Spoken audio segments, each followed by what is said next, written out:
Oi, oi, pessoal! Mais um Voando com Baleias no ar, toda quinta-feira, 6 horas da manhã no Spotify e ao meio-dia no YouTube.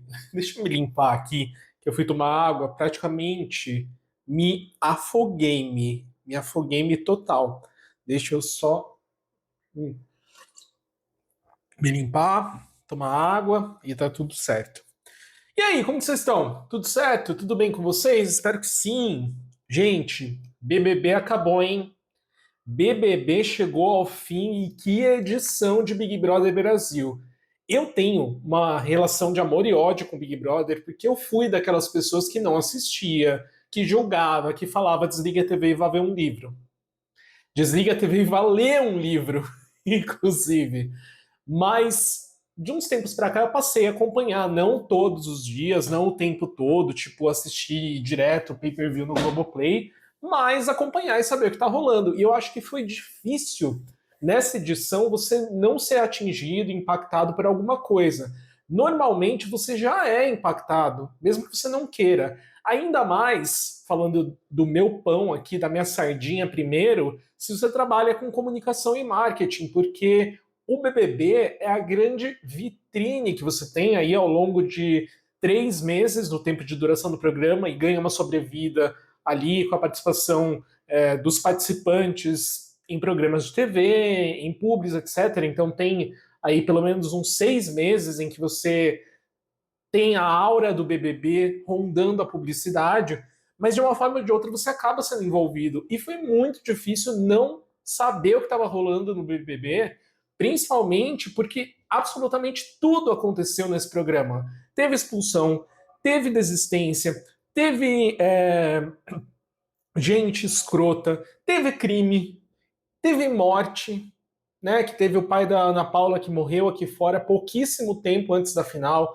Teve o falecimento também do Oscar Schmidt, irmão do Tadeu, e ele apresentando o programa no dia, segurando a marimba ali. Aliás, Tadeu foi um campeão desse BBB, viu? Porque o que ele precisou transitar e sambar e se resolver ali entre assuntos diferentes e muito difíceis, não está escrito. Inclusive, eu estou falando sobre esse assunto em um vídeo lá no meu perfil profissional, onde eu falo sobre comunicação, marketing, branding, comportamento digital, mídias sociais, enfim, siga lá, Rafael Nipper em todas as redes sociais. Mas o Big Brother, né, que coroou aí a Ana Paula, graças a Deus, inclusive, Ana Paula maravilhosa, incrível, que jogou, jogou e jogou, e foi muito, muito bem, muito coerente em toda a sua trajetória. O Big Brother, eu estava pensando aqui que ele é um jogo de devolver constrangimento. Você se dá bem no BBB se você devolve constrangimento. Mas não é só o devolver constrangimento em formato de barraco. É você ser esperto, você colocar muito bem aquele constrangimento que as pessoas tentam jogar no seu colo de volta para elas de uma forma até engraçada, irônica, sarcástica, que foi tudo que a Ana Paula fez, né? Não só a Ana Paula, mas a Milena, o Juliano menos, mas a Ana Paula e a Milena mais. E na vida, eu queria saber de vocês. Vocês são bons em devolver constrangimento para as pessoas ou vocês ficam constrangidos em devolver constrangimento? Vocês respondem na lata quando alguém desagrada vocês? Ou vocês ficam tipo, ah, putz, isso aqui não vale minha energia?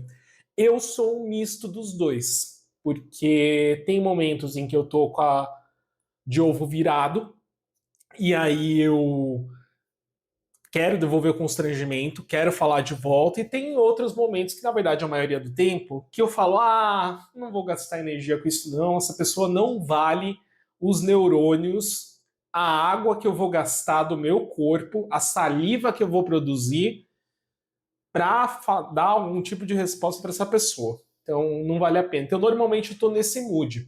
Mas eu fiquei pensando sobre a questão do constrangimento, porque eu passei por isso muito recentemente. Eu fui num aniversário muito recentemente, e aí eu não conhecia basicamente ninguém lá, além da aniversariante, uma ou outra pessoas e tal.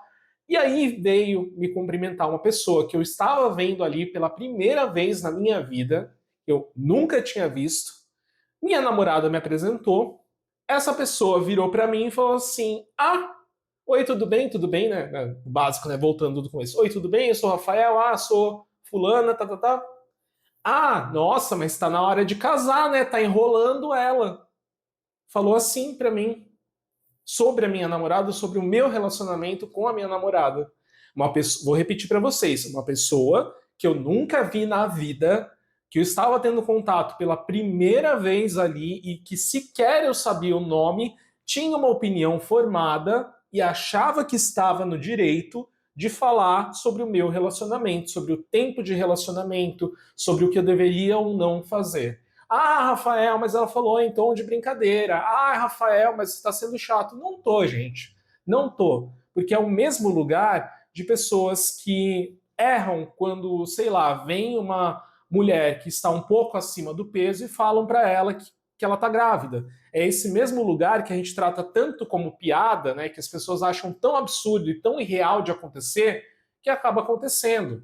E se eu tivesse alguma questão? E se eu tivesse algum tipo de trauma? E se eu não quisesse eventualmente? Ou se eu tivesse economizando dinheiro para isso e me sentisse mal? O que eu estou querendo dizer é: e se essa informação, essa pergunta, essa pressão viesse de uma forma muito torta para o contexto da minha vida? Essa pessoa não saberia e ela não se preocupou, ela simplesmente resolveu jogar a bomba e ir embora. E isso é mais comum do que a gente imagina. É muito comum. As pessoas se sentem no direito de falar o que elas quiserem, do jeito que elas quiserem, para quem elas quiserem. Isso é fato. Ninguém se importa sobre como isso vai chegar no ouvido do outro. É por isso que a gente está tão fodido. Por isso que a gente não consegue viver muito bem juntos, na maior parte do tempo, ou pelo menos com a maior parte das pessoas, porque ninguém liga para ninguém. Ela sentiu que ela poderia falar, ela sentiu que ela tinha uma liberdade comigo que ela não tinha. Que ela não tinha. Entendeu?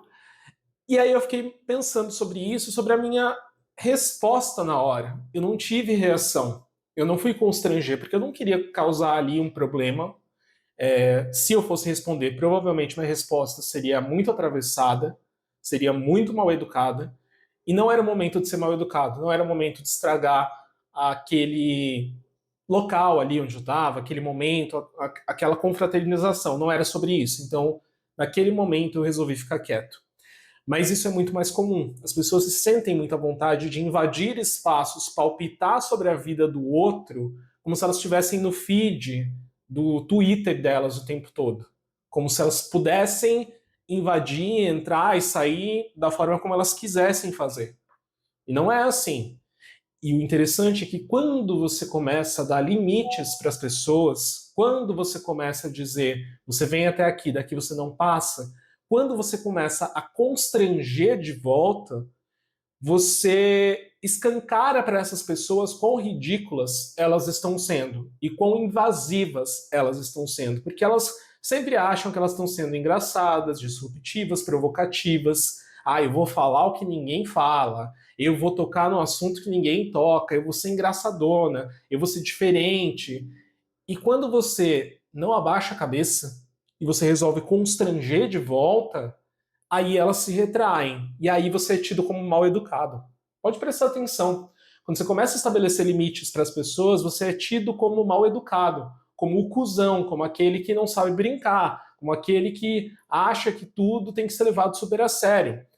Eu não estou falando aqui que não é possível ou legal brincar, fazer uma brincadeira ou outra, mas brincadeira tem contexto, tem intimidade, tem entendimento de quem são aquelas pessoas. E não é alguém que você chega de uma hora para outra e fala o que você bem entende. Fala o que você quiser, porque, ah, nossa, como sou espontâneo, como sou doidinho, como sou provocativo, né? Como sou legal. E eu sou muito a favor de constranger de volta. E eu acho, voltando a falar um pouquinho sobre BBB, que o BBB é sobre constranger de volta e como saber constranger. Meu pai, no alto dos seus 88 anos, ele sempre me disse, falou, Rafa, seguinte, xingar de filha da puta, arrombado, desgraçado, falar um monte de palavrão, todo mundo fala. Qualquer um, qualquer Zé Ruela da esquina fala. Agora, você colocar frases, raciocínios, reflexões muito bem posicionadas que deixem a pessoa pensando naquilo durante muito tempo, isso é difícil.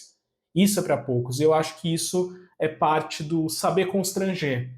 É você colocar uma fala que muitas vezes não ofende ali, mas fica que nem uma praga na pessoa, que ela tá, sei lá, vivendo a vidinha dela, a vidinha infeliz dela, de repente ela tá comprando pão na padaria, ela lembra do que você falou para ela, e ela fica extremamente constrangida e triste e pensativa com aquilo. Isso é constranger de volta. Eu tenho 100% de certeza, falando de contexto do BBB, que Alberto, Jonas, Samir, enfim, toda a galera que se indispôs com a Ana Paula vai lembrar dela para sempre. Não porque ela armou barraco, porque ela xingou, porque ela se pisinhou, em parte ela fez um pouco, mas porque ela soube colocar muito bem o constrangimento de volta, escancarar o quão inconvenientes aquelas pessoas estavam sendo e mostrar isso de uma forma classuda, de uma forma que vai ser lembrada tanto pelo público quanto pelas próprias pessoas, o que é a melhor parte.